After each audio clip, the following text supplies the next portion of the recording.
So, what if the ultimate spiritual destination isn't some place you go to after you die, but a space you can actually discover within yourself right now?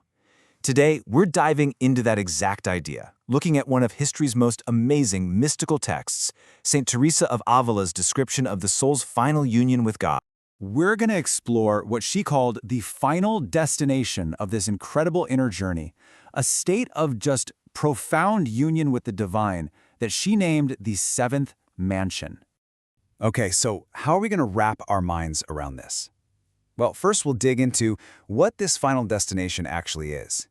Then we'll look at the divine encounter at its very heart and see how it completely changes a person. We'll also unpack some of the really fascinating paradoxes it reveals before we get to the ultimate takeaway from this whole journey within. All right, first up, the final destination.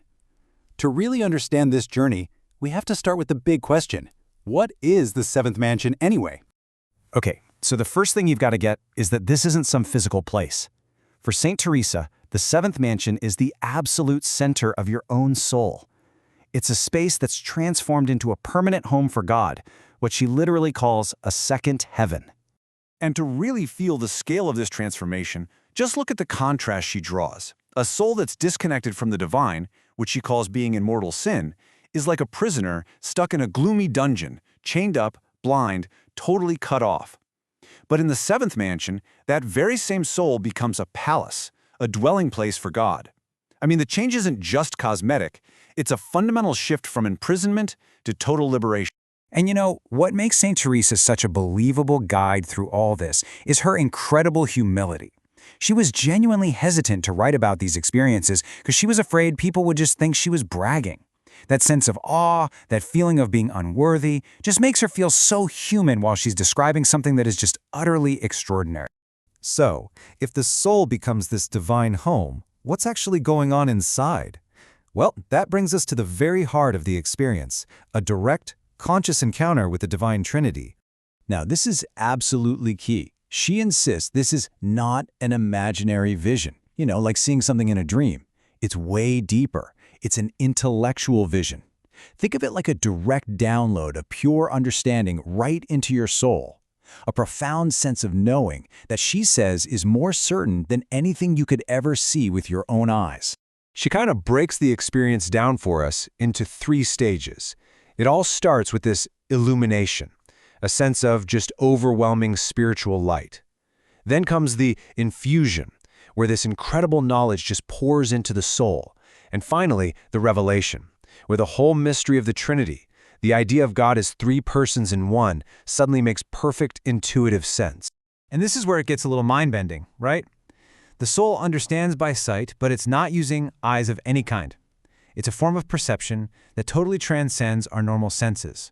So an experience like that can't just be a fleeting moment, right? What happens afterward?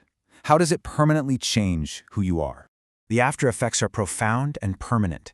This isn't some fleeting high. It's like a whole new operating system for the soul. The person now lives with this constant, quiet awareness of the divine. And that presence becomes a new foundation, inspiring a deep desire to serve and a whole new level of care in everything they do. Her analogy for this is just brilliant. She says it's like being in a room with people you love. Even if you close the shutters and the room goes completely dark, you know they're still there with you. That's what this awareness feels like. It's constant and it's certain, even when it's not in the front of your mind. And this is so important because it just shatters a common stereotype about mystics. This state doesn't make a person passive or disconnected from the world. It's actually the opposite. St. Teresa is adamant that the soul becomes more active, more attentive, and more engaged in real, practical service than ever before. This new, active yet peaceful state of being also pulls back the curtain on some fascinating mysteries about the nature of the soul itself, and a divine paradox right at its very core. For example, she makes this really subtle but crucial distinction between the soul and the spirit. So think of the soul as your entire inner world, your thoughts, your memories, the whole shebang. The spirit, she says, is the absolute deepest core of that world, the very central point where this direct union with God actually takes place.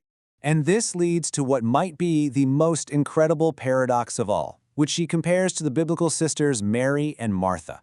The spirit, the center of the soul, is in this state of peaceful, quiet rest with God, That's Mary. But at the exact same time, the outer parts of the soul are busy with work, dealing with life's problems, and serving other people. That's Martha. And both are happening at once. So after this incredible journey into the soul's interior, what's the big takeaway for us? I mean, what does it all really mean? You know, the true essence is captured right here in our own words. The soul sees that the divine dwells far within its own center and depths. The ultimate discovery isn't finding some distant God out there, but realizing with total astonishment that this incredible presence has been inside you the whole time. And that's the big reveal, isn't it? The spiritual journey isn't about escaping the world to get to some far-off place. It's about fully and consciously realizing that your own soul is that destination. It's a second heaven, a home for the divine, right here, right now. Which leaves us with a final thought to ponder. Saint Teresa created this amazing map of her interior world and the unbelievable reality she found there. It just makes you wonder, doesn't it? What might lie undiscovered in yours?